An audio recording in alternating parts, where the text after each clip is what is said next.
본문에 앞서서 재물이 많은 한 사람이 예수께 나와서 어떻게 하면 영생을 얻을 수 있습니까? 라고 질문을 던졌을 때 예수님께서는 두 가지를 이야기하셨습니다. 첫 번째는 하나님이 주신 법을 지키라고 말씀해 주셨습니다. 율법을 지키라고, 율법대로 살아라고 말씀했습니다. 그때 한 사람, 그 사람이 저는 어릴 적부터 이 계명을 잘 지키고 따라왔습니다 라고 이야기했습니다. 그러자 예수께서 두 번째로 너희 가지고 있는 재물을 다 팔아서 가난한 자들에게 주라고 말씀하셨습니다.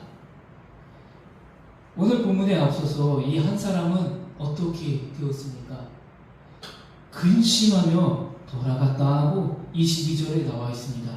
그 사람은 재물이 많은 고로 이 말씀으로 인하여 슬픈 기색을 띠고 근심하며 가니라고 했습니다.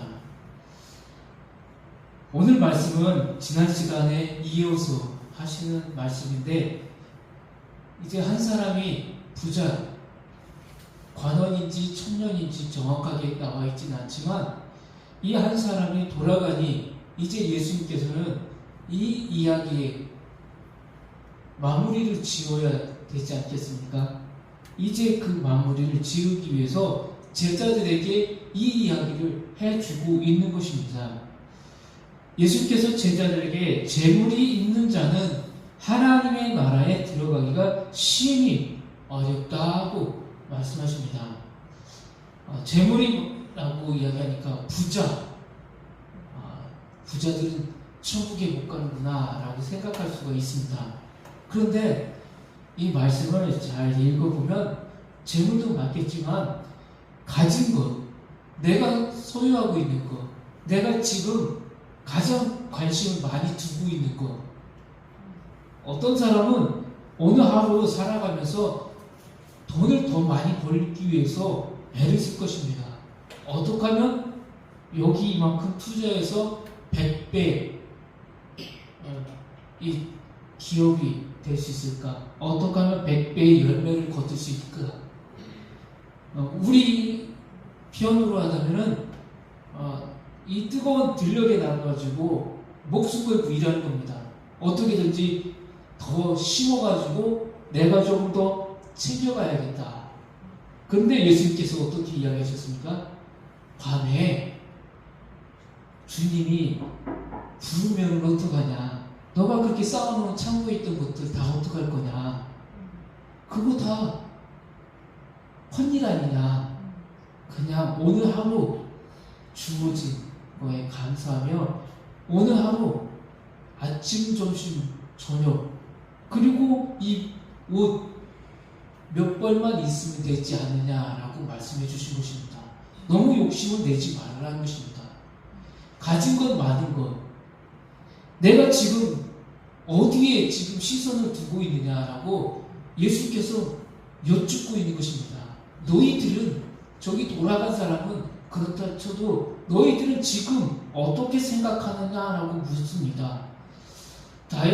당시 사회적 상황을 보게 되면 이 율법을 지키는 사람들이 누구겠습니까? 어떻게 율법을 지키겠습니까? 어떻게 해야 지키겠습니까? 어떤 사람이 율법을 지키겠습니까? 예수님께서 이 예루살렘, 갈릴리 이곳에 오실 때 이 배경은 참 힘들고 어려운 사람들이 살았던 시대입니다. 신앙을 포기하고 이 율법을 지키기보다는 베들레헴의 들녘에 가서 양을 치는 사람이 더 많았습니다. 이 예루살렘 도시 안에 들어오면 세금이 무지무지하게 많기 때문에 움직이면 세금이었습니다. 성전 안에 들어가면 성전세, 밖에 나오면 밖에서 물을 먹어도 세금이 내야 되고 움직이면 세금이 있고, 그러니 돌아다니는 곳마다 세금을 세리들이 걷어서 로마에 갖다 바치고 높은 지위에 있는 사람들이 다 챙겨가니 힘이 없는 사람들, 가난한 자들은 이 도시 안에 살 수가 없었습니다. 그러니 밖으로 다 나갔고 그들은 율법을 모르고 사는 사람들입니다. 당시의 언어나 문화, 당시의 이 쾌락들을 이들은 즐길 수가 없다는 것입니다. 오늘 본문에 앞서서 한 사람, 다른 복음서에서는 관리, 청년이라고 나와 있습니다. 그런 사람이 유대인의 관리로서 그들이 법을 지켰다는 것입니다. 그들이 가장 높은 지위에 있는 자들이 율법을 지킬 수밖에 없었다는 것입니다. 서기관, 바리새인, 헤롯당원 이런 사람들, 높은 고위직에 있는 사람들이 누가 법을 어기고 있는지 알기 위해서 서기관, 바리새인, 헤롯 이런 사람들, 고위 관리직들만, 세리들만, 이 도시 안에 있는 사람들만 그렇게 살았다는 것을 본문에 앞서서 한 사람이 보여주고 있는 것입니다. 지금 가난한 사람들은 지키지 못한다는 것입니다. 당시에 복에 대해서 이야기할 때에 어떤 사람이 복을 받습니까? 라고 물으면 당연히 1번이 재물이 많은 사람이 복 받았다고 이야기할 겁니다. 우리도 그렇지 않습니까? 재물이 많다면 저 사람 복을 많이 받았네? 부모님에게 많은 재산을 받았네? 라고 이야기하지 않습니까? 이 유대인들에게도 가장 부자들이 가장 하나님의 축복을 많이 받은 사람으로 인정을 했습니다. 가난한 사람? 그들은 인정도 못 받았고 하나님의 심판을 받고 있는 거야. 로마 제국 안에는 헬라라는 문화도 아직 헬레니즘이 남아 있었습니다. 그래서 동양과 서양의 문화가 같이 융합하고 가고 있는 중이어서 이 유대인들 사회 안에서도 윤회 사상 문화, 동양의 문화들이 여전히 있었다는 것입니다. 그러면서 이 복에 관한 관념은 항상 동양의 문화와 비슷했습니다. 복을 받은 사람, 그 사람은 정말 열심히 잘 살았기 때문에, 부모님이 잘했기 때문에 복을 받은 거야 라고 생각했습니다. 가난한 사람, 저 베들레헴에서 양치는 사람들은 뭔가가 잘못했기 때문에 하나님이 저주 내렸다고 그렇게 생각을 하는 사람들이 있었다는 것입니다. 또 다른 한편으로는 궁핍함에 쫓기는 절박한 생활로 인해 율법을 온전히 지키는 이른바 경건한 신앙생활을 하기 어려운 사람들이 많은 시대가 이 시대였다는 것입니다. 이렇게 빈궁하고 하루하루 근근히 아침, 점심, 저녁 이렇게 챙겨 먹지 못했습니다. 예수님의 육적인 아버지 요셉이 어떻겠습니까? 빵 한 쪽을 가지고 하루를 때웠습니다. 그 부스러기 가지고 점심, 말 그대로 간식 시간에 한 번만 먹고 버텼습니다. 그런 식이었습니다. 예수님도 이 육적인 몸으로서는 가난한 사람이었습니다. 이 가난한 가운데서도 하나님의 복이 어떤 개념으로 하나님의 복이 누구에게 가고 있는지를 말씀해 주십니다. 복에 대해서 이야기했을 때 예수님께서는 갈릴리에서 이렇게 말씀해 주셨습니다. 너희 가난한 자가 복되다 라고 해주셨습니다. 가난한 자, 심령이 가난한 자가 복이 있다고 예수님께서 그렇게 가르쳐 주셨습니다. 본문은 부자들이 하나님의 나라에 들어가기가 어렵다 하고 말씀해 주십니다. 부자. 이 말씀을 이해하지 못하고 놀라는 제자들에게 예수님께서는 그 어려움을 더 강조해 재차 말씀하시는데 25절 말씀은 이렇게 기록되어 있습니다. 낙타가 바늘길로 나가는 것이 부자가 하나님의 나라에 들어가는 것보다 쉬우니라. 낙타. 영어로 카멜이죠. 헬라어도 카멜이라고 합니다. 이 단어가 참 뉘앙스가 참 희한하게 되어 있습니다. 두 가지 해석이 나와 있어요. 당시에 해가 떨어지면 예루살렘의 문을 다 닫습니다. 작은 문만 열어놓습니다. 열어놓는 건 아니고 밤에 사람들이 똑똑똑 문을 열어주십시오 라고 이야기하면 먼 거리에서 장사하고 돌아온 사람이 이제 예루살렘 안으로 들어갑니다. 그런데 작은 문입니다. 제 키만한 문. 이런 문에 낙타가 들어갈 수 있을까요? 들어갈 수는 없습니다. 힘듭니다. 무릎 꿇고 가야 되는데 낙타는 그렇지 못합니다. 낙타가 그 안에 들어갈 수 없다는 것입니다. 또 하나 해석이 있는데 이거는 지금 이 낙타라는 단어가 헬라어로는 카멜이라고 있습니다. 영어로도 카멜이고 그런데 카멜로스라고 하면은 지금 바다에서 던지는 로프, 밧줄 두꺼운 거 아시죠? 이 두꺼운 밧줄이 바늘 귀에 들어갈 수 있느냐 하는 것입니다.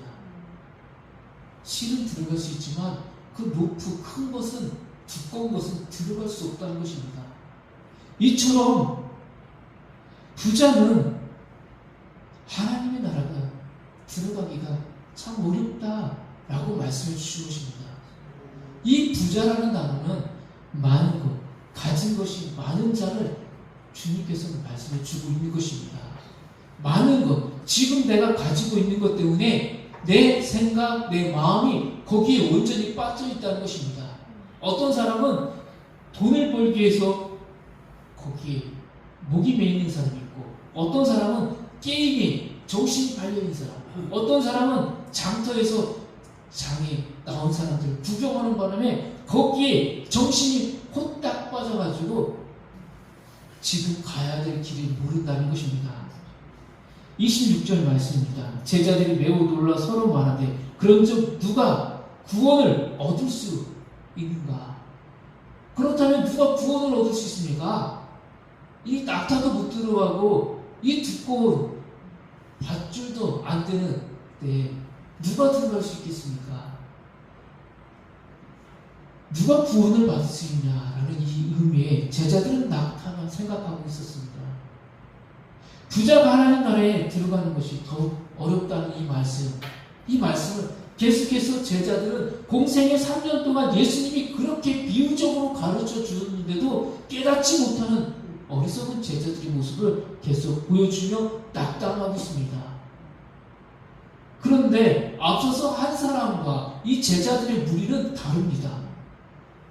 27절 말씀 보면 예수께서 그들을 보시며 이르시되 사람으로는 할 수 없으되 하나님으로는 그렇지 아니하니 하나님으로서는 다 하실 수 있다. 지금 계속 이야기했던 게 무엇입니까? 우리가 가지고 있던 생각, 우리가 가지고 있던 고정관념을 떨쳐버리라는 것입니다. 육적으로 눈으로 보면은 아무것도 우리가 저 세상 하나님 나라를 볼 수 없다는 것입니다. 고인이 되신 조영기 목사님이 그래서 4천, 5천 원에 대한 이야기를 많이 해주셨지 않습니까? 우리가 영적인 영안이 띄어져서 하나님 나라를 바라보라는 것입니다. 하나님은 할 수 있다. 하나님을 믿으면 이 모든 것 다 할 수 있다는 것에 우리가 여기에 믿음을 가지라는 것입니다. 오늘 새벽에 이야기했던 디모데전서가 무엇입니까? 거의 같은 시기에 이 마가복음과 디모데전서가 나왔습니다. 가장 어렵고 힘든 시기에 마가라는 사람이 예수 그리스도를 믿고 있는 사람들 실족하지 말고 낙심하지 말고 끝까지 주 예수 그리스도를 믿으며 십자가만을 바라보면서 이 고난을 이겨내자라는 것이었습니다. 디모데를 이야기했던 바울도 에베소 교회를 지키면서 너희들이 세상의 낙에 즐기지 말고 교회도 지키고 너희들의 신앙도 지키라고 했습니다. 그러면서 지금 너희들에게 주신 하나의 말씀을 붙잡으면서 지금 찾아오는 유대교회들의 박해, 이 로마의 박해, 네로 황제의 박해가 시작되었다고 주눅치지 말라는 것입니다. 지금 너희들의 관점을 어디로 두고 가야 될 것인지 보라는 것입니다. 예수는 사람들의 의사는 불가능하나 하나님의 의사는 가능하다는 것입니다. 우리는 할 수 없지만 우리 안에 계시는 성령께서는 불가능이 없다는 것입니다. 우리가 하나님의 나라에 들어갈 수 있도록 만들어 주시겠다는 것입니다. 본문에 앞서 한 사람, 한 부자는 자신의 성실한 계명의 준수에 그리고 혹 놓친 것이 있다면 그것을 보충하여 영생, 취득의 자격을 인정받아 보려고 했습니다. 또 갈릴리부터 따라 나서 제자들은 제자들대로 장차 놀라운 권세와 능력으로 하나님 나라의 정부를 수립하실 예수님의 집권이 미리 되어서 하나님 나라에 영향력을 끼쳐보려고 했다는 것입니다. 그런데 이들의 생각이 달랐다는 것입니다. 이들의 마음이 어떤 마음이었는지 이후에 나옵니다. 마가복음 10장 35절 이하에 이렇게 기록되어 있습니다. 이들이 자기의 주도적인 경건, 믿음을 드리는 것이 아니라 예수 그리스도 쪽에서 정치적인 자리를 차지하려고 했다는 이들의 모습을 볼 수가 있다는 것입니다. 아직도 영적인 영안을 열지 못하고 있다는 것입니다. 이 바늘귀에 부자, 많은 것을 가진 사람들이 못 들어간다면 누가 들어갈 수 있을까? 지금 주님이 이들과 함께 하고 있는데 예수 그리스도, 오신 예수님만 믿으면 이루어지는 것인데 오신 예수님을 지금 저 멀리 찾고 있다는 것입니다. 결국 영생, 구원, 하나님의 나라, 이 주권이 하나님, 예수 그리스도께 있는데 이것을 깨닫지 못하고 있다는 것입니다. 교회에 지금 열심히 나와서 예배드리고 있지만 10년, 20년 예배드리고 있으면서도 내 마음은 늘 저 콩밭에 있다는 것입니다. 마음 따로, 몸 따로, 우리 육신과 영이 따로따로 가고 있다는 것입니다. 우리는 하나가 되었다는 것입니다. 이 예배를 드리면서 온전히 나를 하나님께 올려드릴 것입니다. 하나님, 오늘 제 믿음을 드립니다. 받아주십시오. 오늘 이곳에 오셔서 자정하여 주시고 우리와 함께 해달라고 간절하게 기도할 것입니다. 두세 사람이 모인 곳에 주님이 나도 함께 하겠다고 하셨습니다. 오늘 우리 오감교회와 함께 하시면서 이 예배 드리는 우리 모두를 구원의 자리로 우리를 다 초청해 주셨습니다. 그리고 이곳에 주의 영생의 말씀을 선포해 주고 계십니다. 이 말씀을 들으면서 우리는 길이요 진리요 생명이 되어 주시는 예수님만 붙잡는 것입니다. 오늘도 내 생각, 잡념들을 다 버리는 것입니다. 내가 지금 붙잡고 있었던 것을 오늘 이 예배를 통해서 다 벗어버리는 것입니다.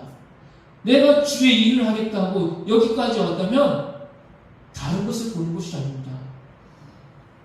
농부가 쟁기질을 하고 있는데 군대기만 보고 가면 어떻게 되겠습니까? 저 멀리 있는 것을 바라보면서 가야지 밭이 삐뚤삐뚤하지 않고 갈 수 있습니다. 그런데 자꾸 소의 엉덩이 보고 가면 어떻게 되겠습니까? 다른 쪽을 보고 가면 어떻게 되겠습니까? 그 밭은 구불구불하고 씨를 뿌릴 수 없는 엉망진창의 땅이 될 수밖에 없습니다. 예수 그리스도를 믿는다고 여기까지 오셨으면 하나님 나라를 믿음으로 바라보면서 가는 것입니다.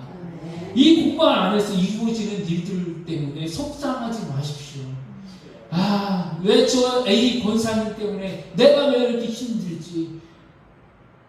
목사님 때문에 교회 못 가겠네. 그러지 마시고 저를 보는 것이 아니라 우리 안에, 이 공간 안에서 우리와 함께하는 예수 그리스도를 바라보면서 가는 것입니다. 저는 안내자입니다. 여러분들이 이 길을 똑바로 갈 수 있도록 계속 두드리는 것입니다. 계속 예비 집례자로서 우리 공동체가 건강한 거룩한 공동체가 세워질 수 있도록 만드는 것이기 때문에 때로는 채찍질도 할 수 있고 때로는 달콤하게 이야기할 수도 있는 것입니다. 28절 말씀입니다. 우리가 모든 것을 버리고 주를 따랐나이다. 베드로와 모든 제자들의 고백입니다.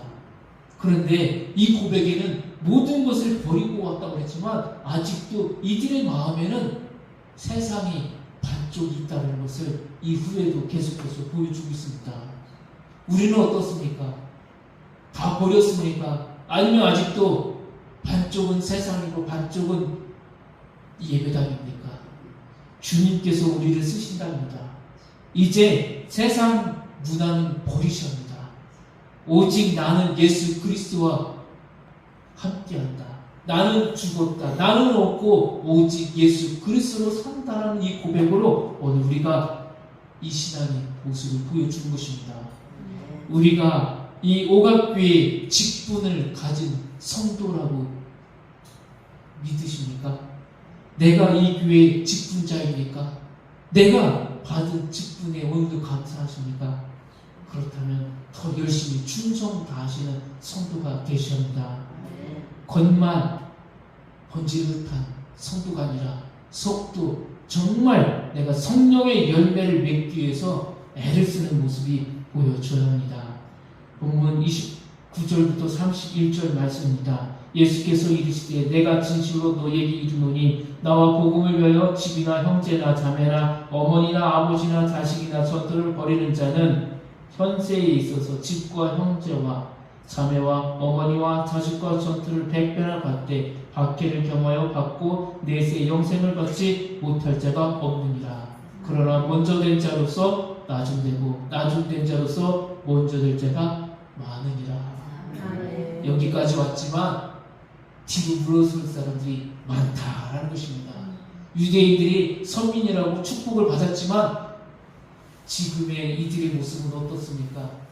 예루살렘 이스라엘에 들어가서 선교하는 선교사들이 많습니다. 엉뚱하게 뒤바뀌어졌습니다. 나는 열심히 쫓아온 것 같은데 내가 충성을 다하지 못하면 나도 뒤로 갈 수 있습니다. 뒤로 가고 싶습니까? 아니죠. 앞으로 가야죠. 가장 먼저 큰 상급들 다 받으시고 잘했다 칭찬받는 주님의 종들 되시길 바라겠습니다. 예수님께서 오늘 말씀해 주셨습니다. 내세에 영생이 있다. 나만 쫓아오너라. 다른 거 보지 마라. 나만 쫓아와라. 계속 순종하라고 말씀해 주십니다. 언제까지 순종입니까? 천국에 들어가는 날, 천국에서 주님이 나를 안아주시는 그날까지 이 길을 가는 것입니다.